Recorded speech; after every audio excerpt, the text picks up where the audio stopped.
Hello students, बी scholar या educational चॅनलमध्ये तुम्हा सर्वांचं स्वागत आहे।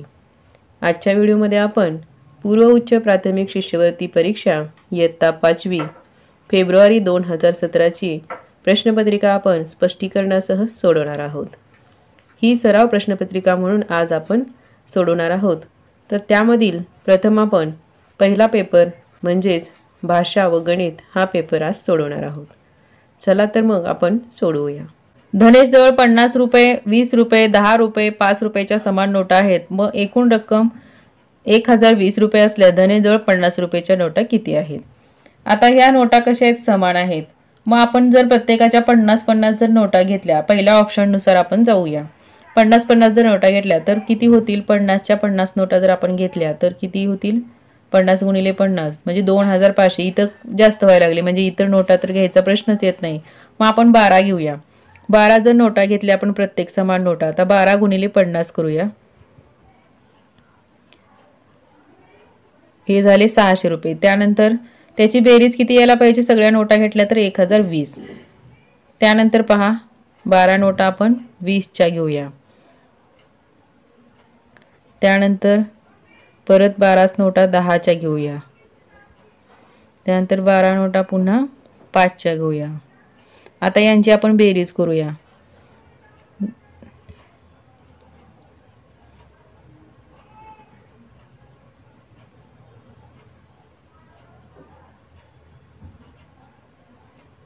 म्हणजे बेरीज आपली आलेली आहे 1020। म्हणजे समान नोटा म्हणजे प्रत्येक जी नोटा आहे त्या 12-12 नोटा असणार आहेत। म्हणून धनेश जवळ 50 रुपयाच्या किती नोटा असतील? 12। खालीलपैकी असत्य विधान कोणते? आयताचे सर्व कोण समान मापाचे असतात? बरोबर आहे। आयताच्या सर्व बाजू समान मापाचे असतात हे चुकीचं आहे, म्हणजे असत्य विधान हेच आहे। त्यानंतर चौरसाच्या लगतच्या बाजू एकमेकींना लंब असतात हेही बरोबर आहे, आणि चौरसाचे सर्व कोण काटकोन असतात हेही बरोबर आहे, म्हणजे पर्याय 2 हा असत्य विधान आहे। स्वराने दसादशे 7 दराने 20,000 रुपये 5 वर्षासाठी बँकेत ठेवले तर तिला किती व्याज मिळेल? तर या ठिकाणी मुद्दल किती दिलेली आहे ते पहा। मुद्दल आहे 20,000,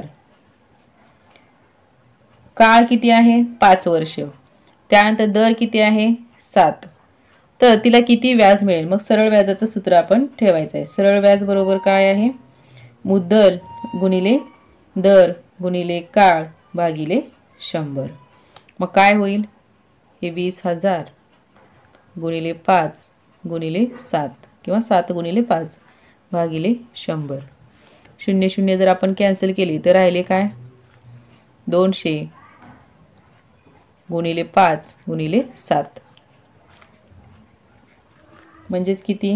200 गुणिले 35 बरोबर 35 दोन्ही 70, वरचे 2 शून्य म्हणजे 7,000 रुपये काय आहे? तिला व्याज मिळेल। नागपूर ते वर्धा आणि वर्धा ते नागपूर विनाथांबा बसच्या दिवसभरात 4 फेऱ्या पूर्ण झाल्या तर बसमध्ये प्रत्येक वेळी 42 प्रवासी होते, तर बसचे तिकीट प्रत्येकी 85 रुपये असल्यास दिवसभराचे त्या बसचे एकूण उत्पन्न किती झाले? आता हे गणित कसं सोडवायचं पहा। आता नागपूर ते वर्धा, वर्धा ते नागपूर असे दिवसभरात 4 फेऱ्या झालेल्या आहेत आणि बसमध्ये किती प्रवासी होते? 42। आता 42 ये जा अशा किती फेऱ्या झाल्या असतील? मग 8 फेऱ्या झाल्या असतील, आणि प्रवासी किती? 42 म्हणजे एका फेरीचे प्रवासी किती झाले? 84। म्हणजे जाणे आणि येणे ती एक फेरी पूर्ण होते, म्हणजे एकदा गेली आणि पुन्हा आली म्हणजे किती? एक फेरी झाली। मग असे एका फेरीला किती प्रवासी झाले? 42 42 84। मग 84 प्रवासी झाले एका फेरीला। तर आपल्याला किती फेऱ्या झाले? 4। म्हणून आपण काय करूया? 84 गुणिले 4 करूया तर किती येते उत्तर? 336। म्हणजे प्रवासी किती झाले? 336 झाले। तर बसचे तिकीट प्रत्येकी 85 रुपये आहे, म्हणजे प्रत्येक प्रवाशाला बसचे तिकीट किती आहे? 85 रुपये। तर बसचे एकूण उत्पन्न किती? मग 336 प्रवासी गुणिले हे 85 रुपये। आता यांचा गुणाकार करूया। 5 त्रिक 15 आणि 3 18, 1 5 त्रिक 15 आणि 1 16, 8 8 6 48, 8 त्रिक 24 आणि 4 28, 2 8 त्रिक 24 आणि 2 26,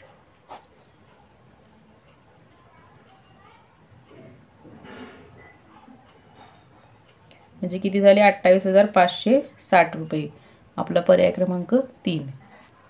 तर उत्तर आहे आपलं पर्याय क्रमांक 3 28,560. 15,15,15 ही संख्या अंकात लिहा. तर 15,15,15 ही संख्या पर्याय क्रमांक 4 मधील हे उत्तर बरोबर आहे. अशा प्रकारे लिहितात. 42 दशकातून 10 एकक वजा करून त्यात किती दशक मिळवले असता उत्तर 5 शतक येईल. आता 42 दशक म्हणजे किती? 42 गुणिले 10 420. त्यामध्ये 10 एकक, 10 गुणिले 1 किती 10. तर यांची काय करायचे आहे? वजाबाकी करायची आहे. नाही, एकक वजा करून वजाबाकी करायची आहे. 0 1 4 म्हणजे किती झाले? 410 झाले. आलेलं उत्तर 410. आता त्यानंतर बघा त्यात किती दशक मिळवले असता उत्तर 5 शतक येईल. 5 शतक म्हणजे किती? 500. आता याच्यामध्ये किती दशक मिसळावे लागतील? म्हणजे काय करावं लागेल? अगोदर याची वजाबाकी करावी लागेल. 500 वजा 410 जर केले तर किती येईल? 90 येईल. 90 म्हणजे किती दशक? 9 दशक. 90 म्हणजे किती? 9 दशक. म्हणून पर्याय क्रमांक 2. किती दशक मिळवावे लागतील? 9 दशक आपल्याला मिळवावे लागतील. तेव्हा 5 शतक उत्तर येईल. 5 तास 35 मिनिटे म्हणजे किती मिनिटे? एका तासामध्ये किती मिनिटे असतात? 60 मिनिटे. 1 तास बरोबर किती मिनिट असतात? 60. मग 5 तास बरोबर किती झाले? तर 5 गुणिले 60 किती मिनिटे झाले? 300 मिनिटे. म्हणजे 5 तासामध्ये 300 मिनिटे होतात. आणि हे वरील 35 मिनिटे म्हणजे किती झाले? 300 अधिक 35 बरोबर 335 मिनिटे. पर्याय क्रमांक 4. खालील विधानापैकी असत्य विधान कोणते आहे? वर्तुळाचा व्यास त्रिज्येच्या दुप्पट असतो. बरोबर आहे. वर्तुळाचा व्यास ही वर्तुळाची सर्वात मोठी जीवा असते. बरोबर आहे. वर्तुळाची त्रिज्या व्यासाच्या निम्मी असते. हेही बरोबर आहे. तर एका वर्तुळामध्ये एक आणि एकच व्यास काढता येतो हे चुकीचे आहे. कारण एका वर्तुळामध्ये अनेक व्यास आपल्याला काढता येतात.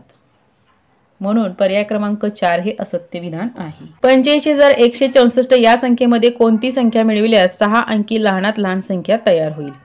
आता ही संख्या घेऊया आपण अगोदर. आता या संख्येमध्ये 6 अंकी लहानात लहान संख्या तयार होणार आहे. 6 अंकी लहानात लहान संख्या कोणती आहे हे घेऊया अगोदर आपण.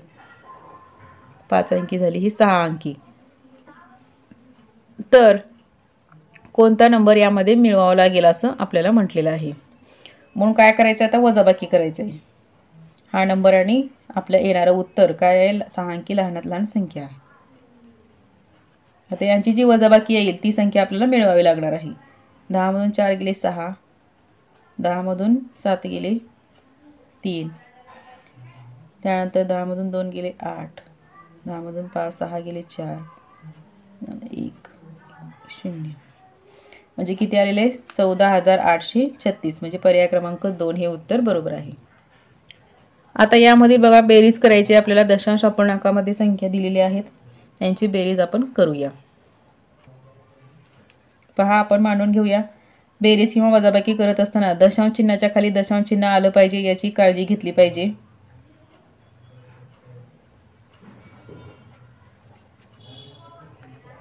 आपण अगोदर नंबर मांडून घेऊया प्रत्येक. माझं दशांश चिन्हाच्या खाली दशांश चिन्ह आलेलं आहे. अशाच प्रकारे तुम्ही ही मांडणी करून बेरीज किंवा वजाबाकी करायची आहे. आता जे उरलेले आहेत त्याची बेरीज येण्यासाठी आपण 0 देऊन घेऊया.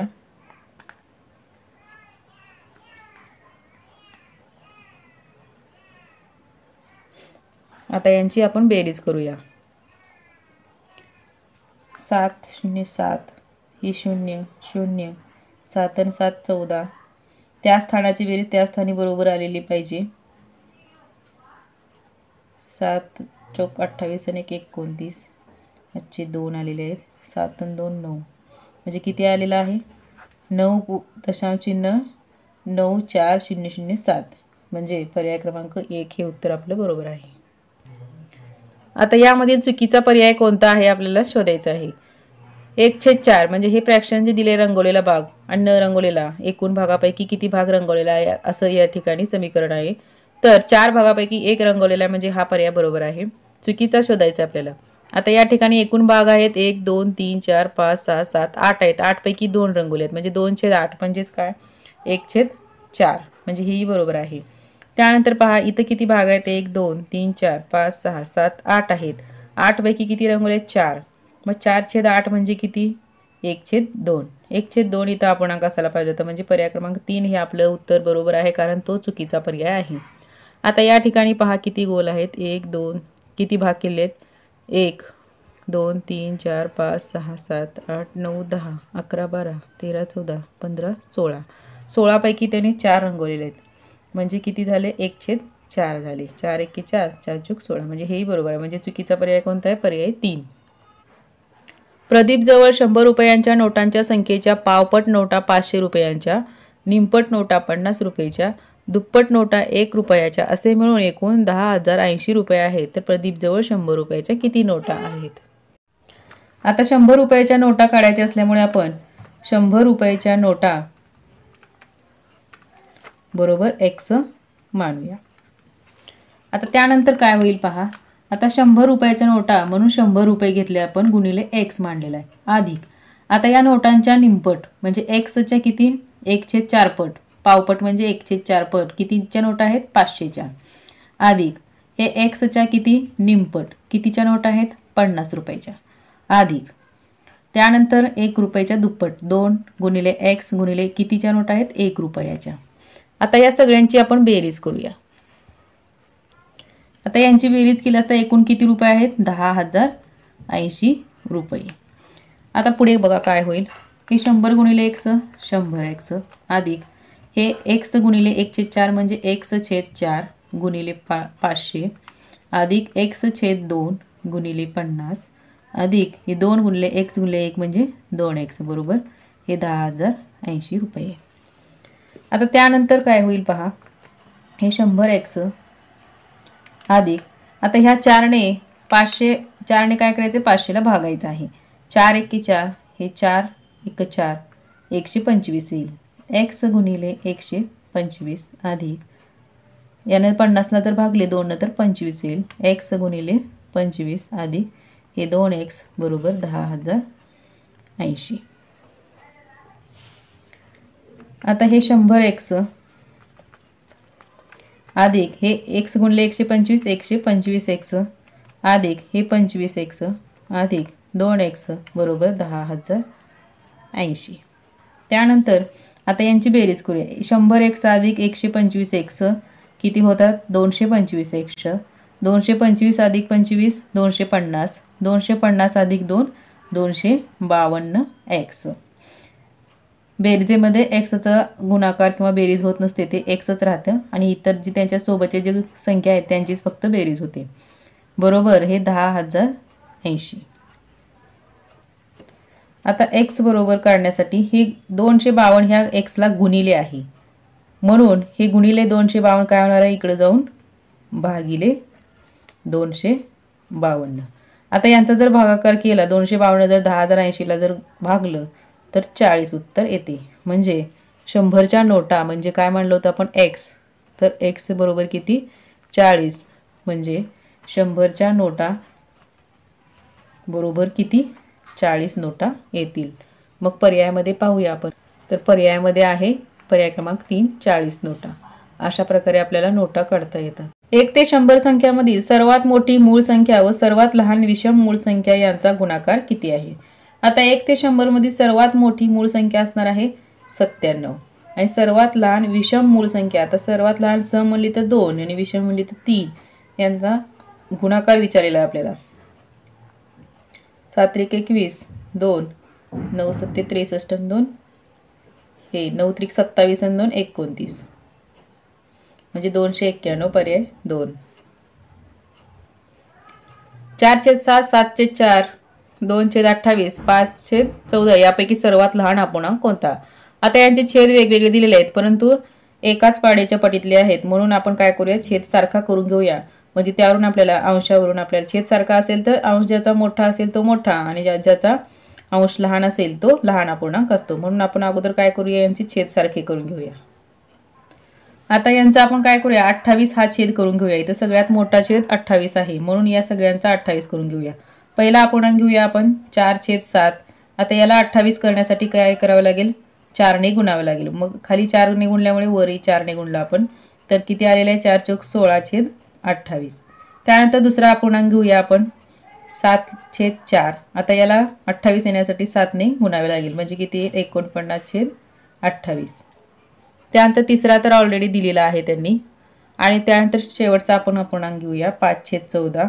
आता याचा 28 होण्यासाठी त्याला 2ने गुणावं लागेल 10/28। म्हणजे आपल्याला अपूर्णांक कोणकोणते मिळालेले आहेत पहा, कसे अपूर्णांक झाले आता 16/28, 49/28, 2/28 आणि 5/28। आता या ठिकाणी तर सर्वात लहान आपल्याला विचारले, मग छेद जर समान असेल अपूर्णांकाचा तर वरचा अंशामध्ये जो अंश लहान असेल तोच लहान अपूर्णांक असतो, म्हणजे 2 हा अंश लहान आहे या ठिकाणी, म्हणून 2/28 हा अपूर्णांक सर्वात लहान आहे, पर्याय 3। 29/8 हा अपूर्णांक खालीलपैकी कोणत्या अपूर्णांकाचा सममूल्य अपूर्णांक नाही, तर तो पर्याय क्रमांक 3 आहे। कसा ते पाहूया। 8×3 = 24, 24 + 5 = 29/8, म्हणजे हा असणारच आहे। त्यानंतर 16 × 16, 8×2 = 16, म्हणजे 2×8 = 16 आणि 2ने भागूया आपण, आणि हे 29, म्हणजे 29/8, 2ने जर भागले तर 29/8 येते। आता इथंही काय करूया, 10ने जर आपण भागले तर 29/8 येते, म्हणजे आणि 8×3 = 24, 24 + 6 = 30, 30/8 हा अपूर्णांक येतो, म्हणजे हा पर्याय बरोबर आहे, कारण हा अपूर्णांक सममूल्य अपूर्णांक नाही। गौरीने 14,500 रुपयास घेतलेल्या टीव्हीला 350 रुपये दुरुस्तीसाठी खर्च केले, नंतर तो टीव्ही 16,000 रुपयांना विकून टाकला, तर तिला त्या व्यवहारात नफा किंवा तोटा किती झाला ते काढायचं आहे। प्रथम आपण गौरीने कितीला घेतला तो टीव्ही पाहूया। 14,500 आपण इथं मांडून घेऊया, 14,500ला तो टीव्ही तिने घेतलेला आहे। त्यानंतर त्या टीव्हीला दुरुस्तीसाठी 350 रुपये खरेदी केली, म्हणजे त्याची खरेदी किंमत किती झाली ती आपल्याला निघेल। किती होईल मग यांची जर बेरीज केली तर 14,850 रुपयाला तिला काय झालं, ती टीव्ही घेतलेली, तिला खर्च पडला। आता ती टीव्ही तिने 16,000ला विकलेली आहे, 16,000ला विकलेली आहे, तर आता तिला नफा झाला का तोटा? नक्कीच नफा झालेला आहे। आता वजाबाकी करूया, म्हणजे किती नफा किंवा तोटा झाला। नफा झाला आपल्याला कळेल, नफाच झालेला आहे।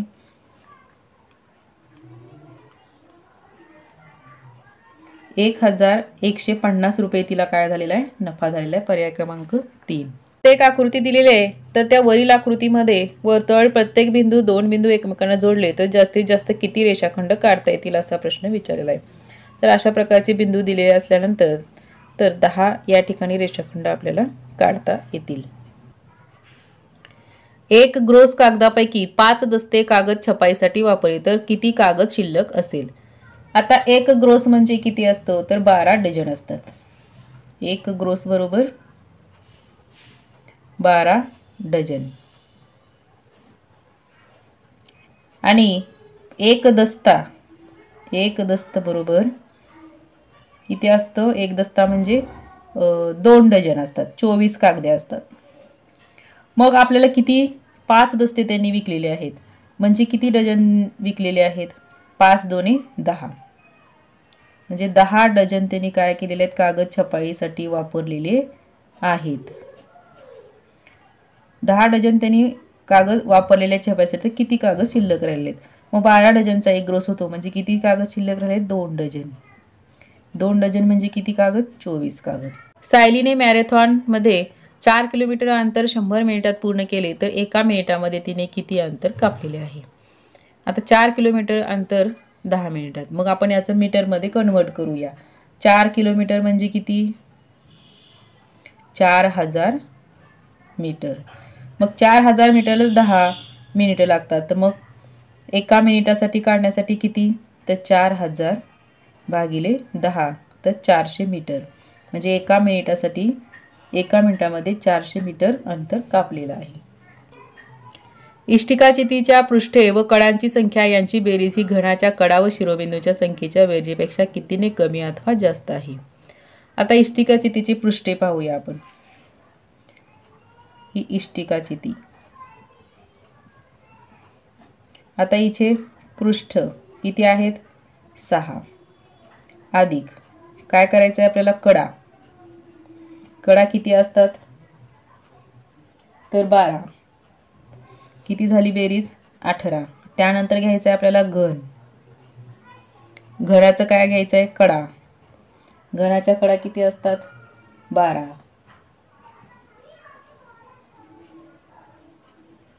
त्यानंतर घनाच्या काय घ्यायचे शिरोबिंदू.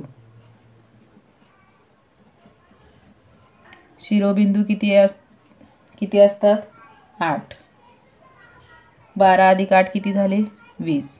म्हणजे आता काय इष्टिकाची तिचे पृष्ठे या दोघांची बेरीज किती आले 18 आणि हे शिरोबिंदू म्हणजे कितीने कमी आहेत 20 पेक्षा 18 म्हणजे किती कमी आहेत 20 2 ने कमी.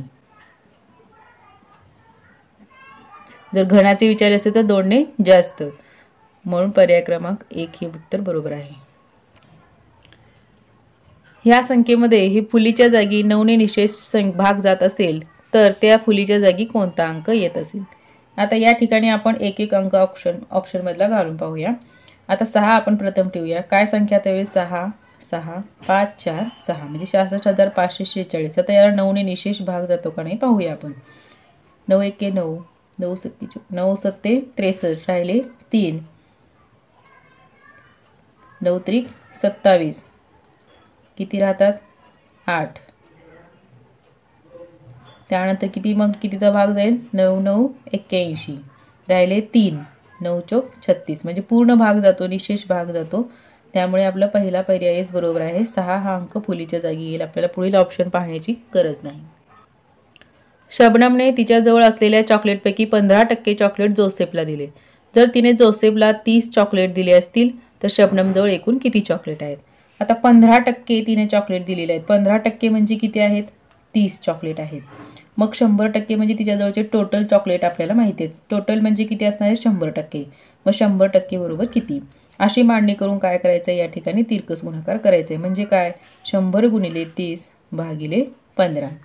अशा प्रकारे मांडणी केल्यानंतर आपण हे सोडूया. 15 1 15 15 2 30 म्हणजे 100 गुणिले 2 बरोबर 200 चॉकलेट शबनमजवळ होते. पर्याय क्रमांक 4. राहुलने 15,000 रुपये 3 वर्षासाठी काही दराने संतोषला वापरायला दिले. संतोषने त्याला 4,500 रुपये व्याज दिले तर व्याजाचा दर दशादशे किती असेल.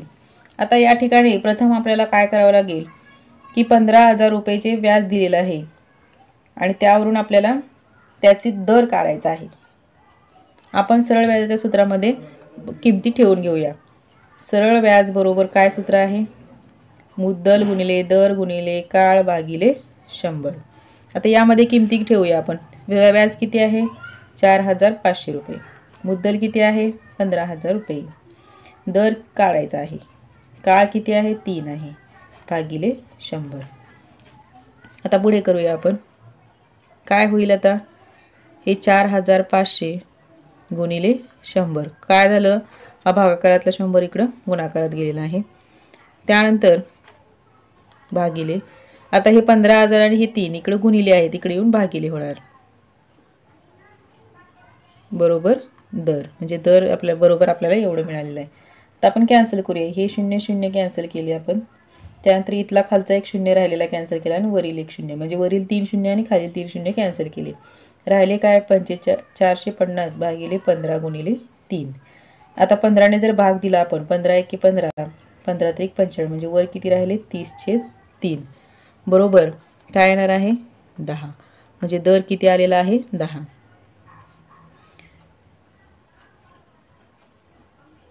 पर्याय क्रमांक 1. 24च्या सर्व विभाजकांची बेरीज किती आहे. आता 24चे विभाजक आपण अगोदर घेऊया. हे 24 त्याचे विभाजक पहा.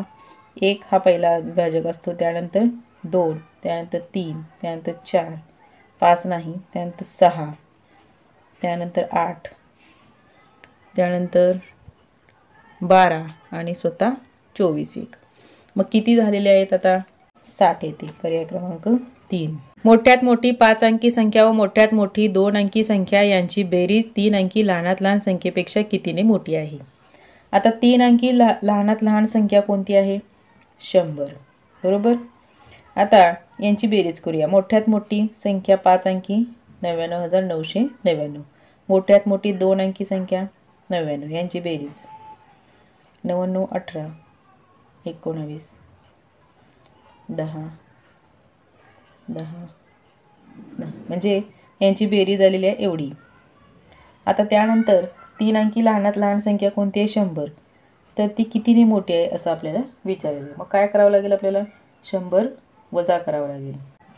99,998 पर्याय क्रमांक 2 ही एवढ्या संख्येने मोठी आहे. माधवचा जन्म गुरुवार दिनांक 15 जून 2011ला झाला तर त्याच्या 5व्या वाढदिवसादिवशी कोणता वार असेल. आता माधवचा जन्म 15 जून 2011, मग त्याचा 5वा वाढदिवस कधी येईल 2016ला येईल, कारण इथं पहिला वाढदिवस असणार आहे त्याचा, ही दुसरा, तिसरा, चौथा आणि हा 5वा, म्हणजे 15 जून 2016 त्याचा 5वा वाढदिवस असेल. मग आता वार कोणता आहे, इथं वार कोणता होता गुरुवार. त्यानंतर काय होतं, जेव्हा लीप वर्ष येईल त्यावेळेस 2 दिवस पुढे जातो. जून महिन्यातील वार जो आहे तो 2 दिवस पुढे जातो. म्हणजे इथं 2, त्यानंतर इथं 1, इथं 1 पुढे जातो, 1 ने पुढे जातो, इथं 1 ने पुढे जातो आणि लीप वर्षामध्ये परत 2 ने पुढे जातो. म्हणजे किती वार झाले 2 आणि 1 3, 3 आणि 1 4, 4 आणि 1 5, 5 आणि 2 7, म्हणजे गुरुवारच्या पुढे 7 दिवस वार पुढे घ्यायचा आहे आपल्याला. मग घेतला असेल तर काय येईल, तो गुरुवारच येईल. गुरुवारच्या पुढे 7 दिवस म्हणजे गुरुवारच असेल. म्हणून पर्याय क्रमांक 2 हे उत्तर आपलं बरोबर आहे. 6/10 या अपूर्णांकात 6/10 किती वेळा मिळवल्यास बेरीज 3 येईल. आता पहा, यामध्ये 3 बेरीज येण्यासाठी आपल्याला किती यायला पाहिजे 30/10 असं यायला पाहिजे. मग आपल्याला समान जर छेद असेल तर किती वरच्या अंशाची बेरीज होती. मग 6 मध्ये किती वेळ पटीने कितीने गुणल्यानंतर 30 येते तर 5, म्हणजे 5 वेळा काय करावं लागेल, त्याला ऍड करावं लागेल.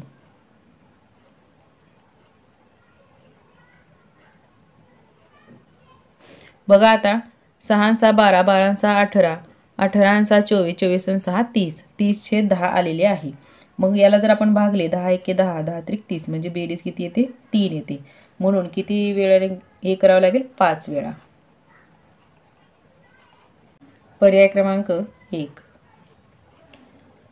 40,56,784 या संख्येतील 4च्या स्थानिक किमतीची बेरीज 5च्या स्थानिक किमतीपेक्षा कितीने जास्त आहे. आता 4च्या स्थानिक किमतीची बेरीज घेऊया. इथे एक 4 आहे, इथे एक आहे. मग या 4ची किती आहे 40 लाख.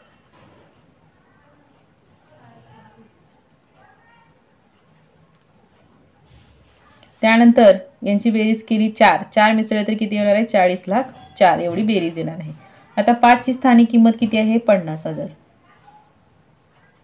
आता यांचा फरक काढायचा म्हणजे कितीने जास्त आहे आपल्याला कळेल. वजाबाकी करूया. 39,50,004 म्हणजे पर्याय क्रमांक 2. 6,363 भागिले 9 या उदाहरणामध्ये भाजक जर 2 ने कमी केल्यास भागाकार कितीने वाढेल असं म्हटलेलं आहे. आता प्रथम आपण यांचा भागाकार करूया. 9 ला जर भागले तर काय येईल 707 हा भागाकार येईल. आता आपण भाजक 2 ने कमी करून घ्या. 2 ने कमी म्हणजे किती येईल 7 येईल. 9 - 2 7. आता याने जर भागले तर काय होईल 909 हा भागाकार येईल. आता कितीने वाढेल म्हटलेलं आहे तर कितीने वाढणार आहे 909 - 707 बरोबर किती येणार आहे 202. 202 ने वाढणार आहे. पर्याय क्रमांक 4. 5 6 7 8 9 हे अंक एकदाच वापरून अशी मोठ्यात मोठी 5 अंकी संख्या तयार करा की जिला 8 ने निशेष भाग जाईल. आता पर्यायामध्ये काही संख्या दिलेल्या आहेत, यातली आपण सगळ्यात मोठी संख्या घेऊया. तर ही संख्या आहे.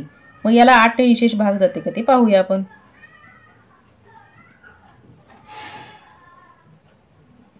8 × 8 1 राहिले, 8 2 16 1 राहिले, 8 2 16 2 राहिले, 8 3 24 1 राहिले, 8 2 16 म्हणजे पूर्ण भाग जातो. म्हणून पर्याय क्रमांक 4. 24 ताशी घड्याळाप्रमाणे क्रिकेटचा सामना 10 वाजता सुरू झाला आणि 16:45 वाजता संपला, तर त्यावेळी सामना संपला त्यावेळी 12 ताशी घड्याळामध्ये किती वाजले. 16:45 ला संपला म्हणजे 12 ताशी घड्याळामध्ये संध्याकाळचे 4:45 झालेले असतात.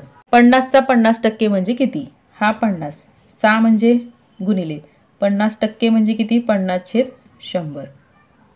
आता सोडूया आपण. हे शून्य कॅन्सल केले. हा शून्य कॅन्सल होईल अंशातला आणि छेदातला. राहिले काय 5 × 5 बरोबर 25. म्हणजे 50चा 50% म्हणजे किती? 25. 74 व 75 साठी सूचना आहे. चित्ररूप माहितीच्या आधारे आपल्याला प्रश्नांची उत्तरे लिहायची आहेत. आता शाळेत येण्याचं साधन आणि विद्यार्थी संख्या दिलेली आहे. एक चित्र जो आहे त्रिकोण, एक त्रिकोण म्हणजे 50 विद्यार्थी आहेत. आता यावरून आपण काय करूया? एक एक प्रश्नाचं उत्तर देऊया. आता पहिला प्रश्न आहे, त्यावरील तक्त्यात किती विद्यार्थ्याची माहिती दिलेली आहे. मग त्यासाठी आपल्याला एकूण त्रिकोण किती आहेत ते अगोदर काढावे लागतील. एकूण त्रिकोण किती आहेत?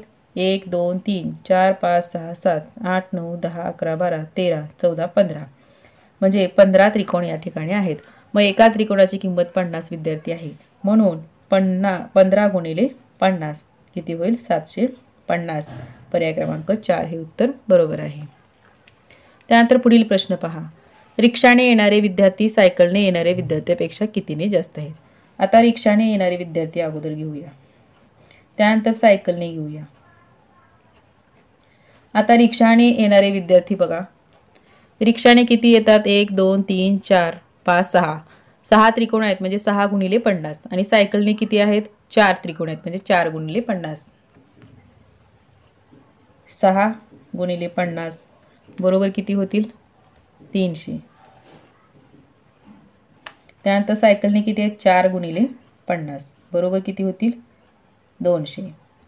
म्हणजे कितीने जास्त आहेत मग रिक्षाने येणारे विद्यार्थी? तर 300 वजा 200 बरोबर 100. म्हणजे 100ने जास्त आहेत. पर्याय क्रमांक 3. अशा प्रकारे आपण स्कॉलरशिप परीक्षेच्या प्रश्नपत्रिकेतील 2017 या प्रश्नपत्रिकेतील आपण पहिला पेपर सोडवलेला आहे.